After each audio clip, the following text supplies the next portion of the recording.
Hello students. In last video we were discussing about Henry's law. Henry's law क्या था ये मैंने आपको बताया था. क्या होता है देखिए Henry's law. Partial pressure is directly proportional to the mole fraction. Solubility related phenomena था, इसको ऐसे भी लिख सकते हैं.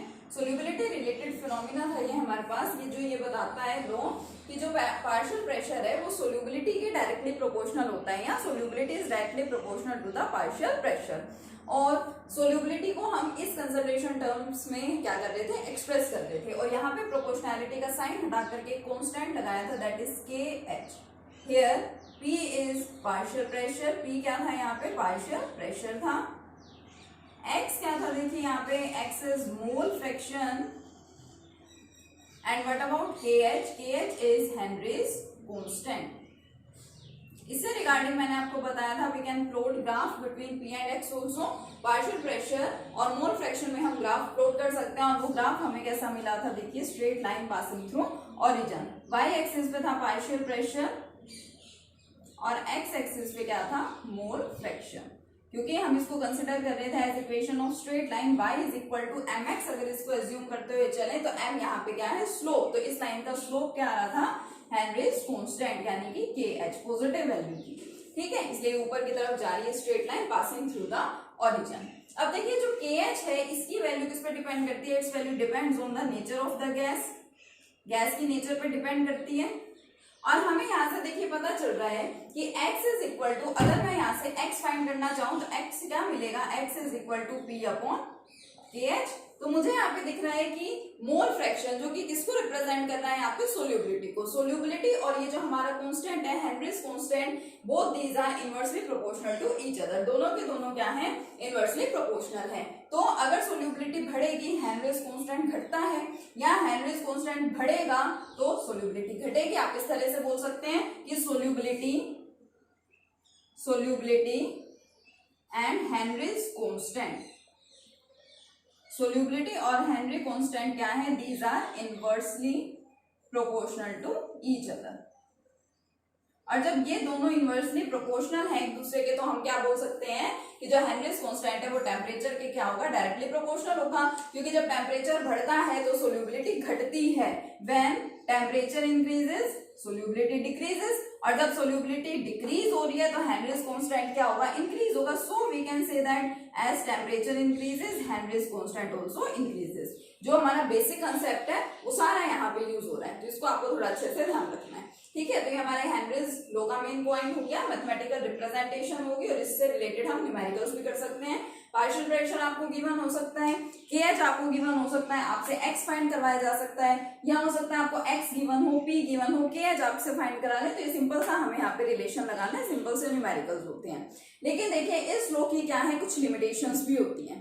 अब इस लॉ की एप्लीकेशंस भी हैं, एप्लीकेशंस को भी हम स्टडी करेंगे, लेकिन इसकी लिमिटेशंस भी हैं. लिमिटेशन क्या है कि this law is applicable only at ideal conditions. Ideal conditions का मतलब the condition of low pressure and high temperature.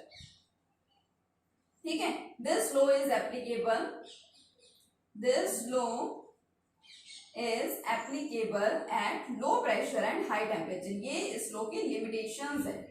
क्या लिमिटेशन है कि अगर मान लीजिए आपके पास लो प्रेशर है और हाई टेम्परेचर है, तो इन कंडीशंस पे तो ये लो एप्लीकेबल है, आप इस लो को क्या कर सकते हैं, अप्लाई कर सकते हैं. लेकिन अगर मान लीजिए हाई प्रेशर हो जाए और टेम्परेचर लो हो जाए तो आप इस लो को वहां पे अप्लाई नहीं कर सकते. ये इसकी फर्स्ट लिमिटेशन है. इसकी सेकंड लिमिटेशन क्या कहती है, दो मेन लिमिटेशन है इसकी. सेकंड लिमिटेशन ये कहती है कि अगर आप सपोज ले रहे हैं, हम ये पढ़ क्या रहे हैं, हम तो सोल्यूबिलिटी पढ़ रहे हैं गैसेस की लिक्विड्स में. मान लीजिए आपने ले ली यहाँ पे अमोनिया गैस, और जो आपका सोलवेंट है, लिक्विड जो है वो क्या है, वाटर है.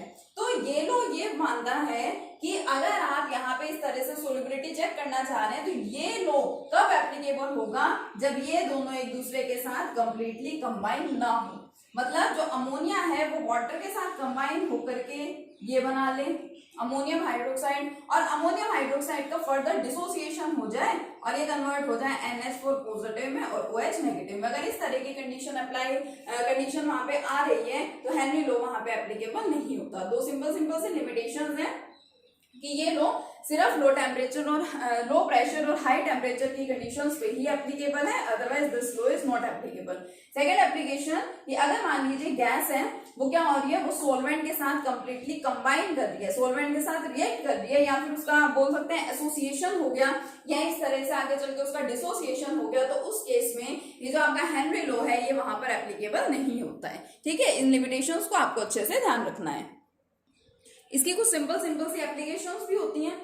हेनरीज लॉ की एप्लीकेशंस को हम कहाँ पे स्टडी करते हैं, देखिए बहुत कॉमन सा एग्जांपल है, आप अपनी डेली लाइफ में उसको ऑब्जर्व करते हैं कि आपके पास कोल्ड ड्रिंक की बोतल है, ठीक है, सोडा वाटर बोतल है, इस तरह की आपके पास सॉफ्ट ड्रिंक है कोई भी, तो उसमें क्या होता है, आप उसको ओपन करते हैं तो कार्बन डाइऑक्साइड गैस वहां से क्या होती है, रिलीज होती है। आप सबको पता है, आप सब अपनी डेली लाइफ में ऑब्जर्व करते हैं। अब वो गैस वहां पे रिलीज हो क्यों जाती है, किस लिए वो गैस वहां पे रिलीज होती है जब आप उस बोतल को ओपन करते हैं, तो एक्चुअल में होता क्या है कि जो आपकी सॉफ्ट ड्रिंक बोतल्स हैं या जो आपकी एरेटेड ड्रिंक्स आप जिनको बोलते हैं, उनके अंदर क्या किया जाता है, कार्बन डाइऑक्साइड गैस को सील किया जाता है at high pressure. High pressure के ऊपर कार्बन डाइऑक्साइड को वहां पे हम सील कर देते हैं उन सॉफ्ट ड्रिंक्स की बोतल्स में। लेकिन जैसे ही उस बोतल को क्या किया जाता है, ओपन किया जाता है, तो ओपन करेंगे तो प्रेशर क्या हो जाता है, रिड्यूस हो गया, प्रेशर की कमी हो जाती है वहां पे। और आपको देखिए पता है हेनरीज लॉ के अकॉर्डिंगली प्रेशर और सोल्यूबिलिटी क्या है, दोनों एक दूसरे के डायरेक्टली प्रोपोर्शनल है। तो जब प्रेशर कम हो रहा है तो कार्बन डाइऑक्साइड गैस की सोल्यूबिलिटी भी क्या हो जाती है, कम हो जाती है, और फिर वो कार्बन डाइऑक्साइड गैस वहां से रिलीज हो जाती है, वो वहां पे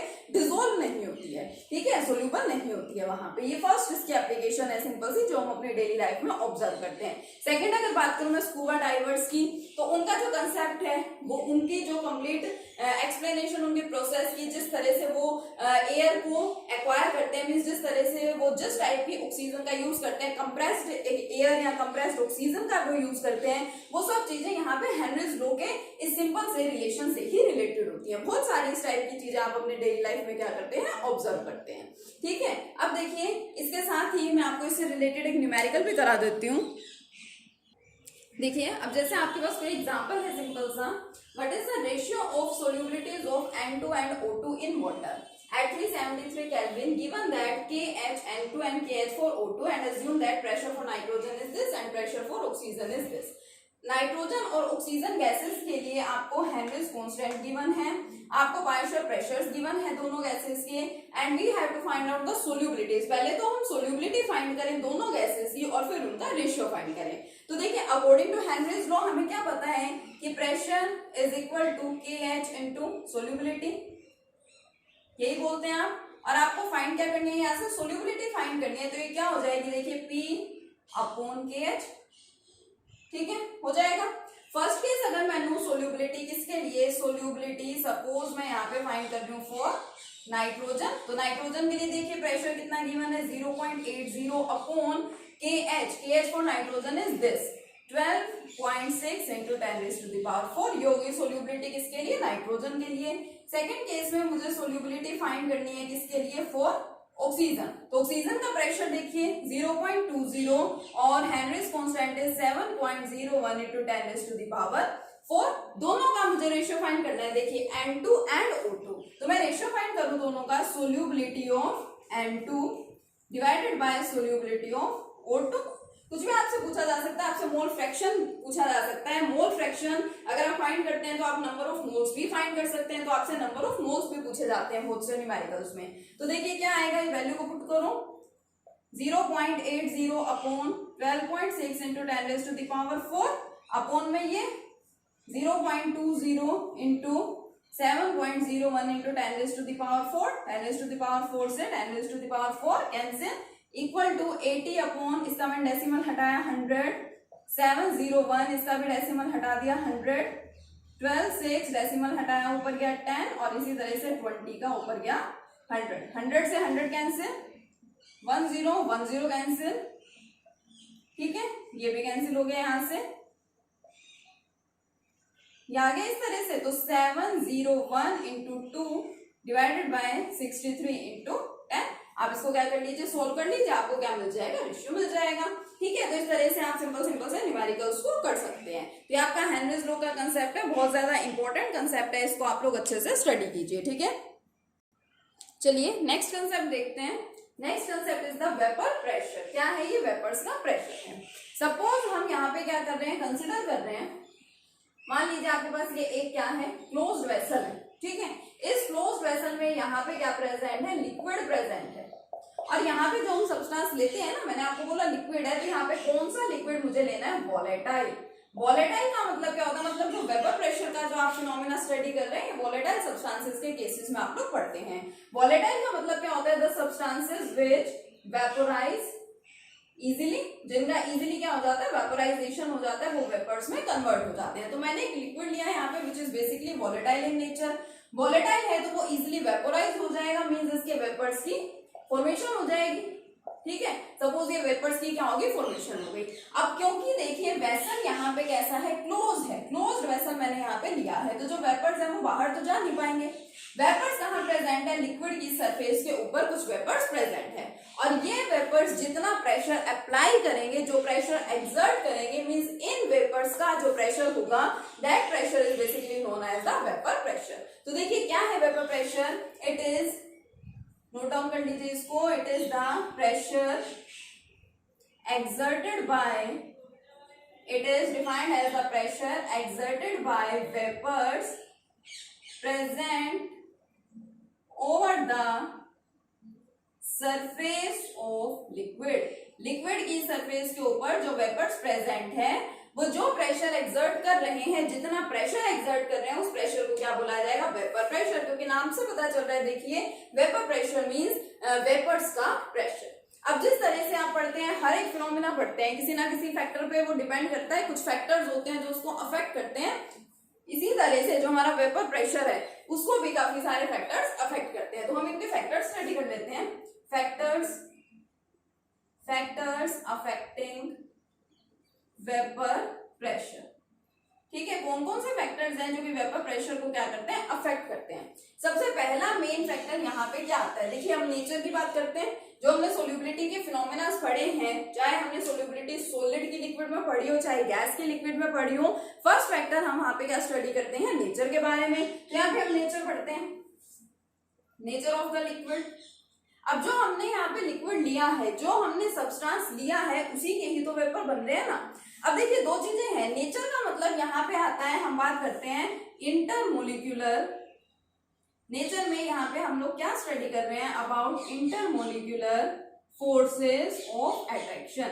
इंटरमोलिक्यूलर फोर्सेस ऑफ अट्रैक्शन के बारे में हम यहाँ पे क्या कर रहे हैं, स्टडी कर रहे हैं। मान लीजिए दो सब्सटेंसेस हैं, उनके बीच में बहुत ज्यादा strong intermolecular forces of attraction present है, तो क्या वो इजीली सेपरेट हो पाएगा, नहीं। आपको क्या करना पड़ेगा, बहुत ज्यादा टेम्परेचर प्रोवाइड करना पड़ेगा, बहुत ज्यादा एक्सेस अमाउंट में उस सब्सटेंस को हीट करना पड़ेगा, तब जाकर के वो क्या होगा, वेपर में कन्वर्ट होगा।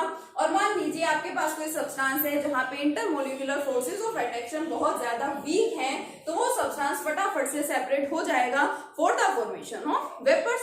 तो यानी अगर कम फोर्सेस ऑफ अट्रैक्शन है, यानी weak forces of attraction present है, तो फटाफट से क्या बन जाएंगे, वेपर्स की फॉर्मेशन हो जाएगी, ज्यादा अमाउंट में आपको वेपर मिलते रहेंगे। और अगर strong intermolecular forces of attraction present है, तो वेपर कम होंगे। अब इस चीज को देखिए, मैं क्या कह रही हूं, वीक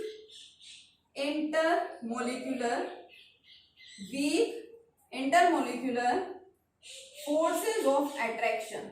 अगर फोर्सेस ऑफ अट्रैक्शन कैसे हैं, intermolecular forces of attraction are weak, then vapours produce easily. Vapours क्या हो जाएंगे, इजीली प्रोड्यूस हो जाएंगे। और अगर वेपर्स इजीली प्रोड्यूस हो रहे हैं, तो वेपर प्रेशर क्या होगा, ज्यादा होगा। मतलब देखिए, एक ये भी कर लीजिए और एक ये भी कर लीजिए। इसमें फोर्सेस ऑफ अट्रैक्शन कैसे हैं, स्ट्रॉन्ग है, इसमें फोर्सेस ऑफ अट्रैक्शन कैसे हैं, वीक हैं। अब इसमें स्ट्रॉन्ग फोर्सेस ऑफ अट्रैक्शन है, यानी ये सब्सटेंस क्या हो रहा है, इजीली सेपरेट नहीं हो पा रहा, वेपर्स की फॉर्मेशन इजीली नहीं हो रही है। मान लीजिए दो वेपर्स की ही यहाँ क्या हुई है, फॉर्मेशन हुई है। अब अगर weak intermolecular forces of attraction है, तो सब्सटेंस फटाफट क्या हो रहा है, ब्रेक हो रहा है, इजीली सेपरेट हो रहा है, और वेपर्स की फॉर्मेशन फटाफट हो रही है। मान लीजिए यहाँ पे इतने सारे वेपर्स की क्या होगी, फॉर्मेशन हो गई। तो दो वेपर्स बने हैं, तो इनके थ्रू, इनके द्वारा जो प्रेशर एक्सर्ट हुआ है, वो भी क्या होगा, कम होगा। ज्यादा वेपर्स की फॉर्मेशन होगी, तो ज्यादा वेपर्स प्रेशर भी क्या करेंगे, ज्यादा ही एक्सर्ट करेंगे। तो same is here, if intermolecular forces of attraction is weak, then vapors will produce easily and hence more will be and hence more will be vapour pressure. VP से मैंने किसको represent किया है, वेपर प्रेशर को, and vice versa. और क्या हो जाएगा, वाइस वर्सा उसका अपोजिट, यानी कि अगर strong intermolecular forces of attraction है then vapours will not produce easily. यहां मेंशन क्या कर देना, सिर्फ vapours will not produce easily and hence lower या less will be the vapour pressure. Vapour pressure क्या होगा, कम होगा। ठीक है, सेकंड फैक्टर देखिए इसके अंदर स्टडी करते हैं। फर्स्ट फैक्टर कितना सिंपल सा था, nature of the liquid. Second factor जो है वो क्या है, second factor is the temperature. Temperature का भी काफी इफेक्ट पड़ता है वेपर प्रेशर पे, देखिए किस तरीके से। तो सेकंड फैक्टर इज टेम्परेचर। ठीक है, अब मान लीजिए आप क्या कर रहे हैं, आप टेम्परेचर प्रोवाइड कर रहे हैं, थोड़ा सा टेम्परेचर प्रोवाइड कर रहे हैं, 5 वेपर्स की फॉर्मेशन हो गई। ठीक है, बहुत ज्यादा टेम्परेचर प्रोवाइड कर रहे हैं, सपोज 10 वेपर्स की वहां पे फॉर्मेशन हो गई, तो 5 वेपर्स जो है वो कम प्रेशर एक्सर्ट करेंगे और 10 वेपर्स क्या करेंगे, ज्यादा प्रेशर एक्सर्ट करेंगे।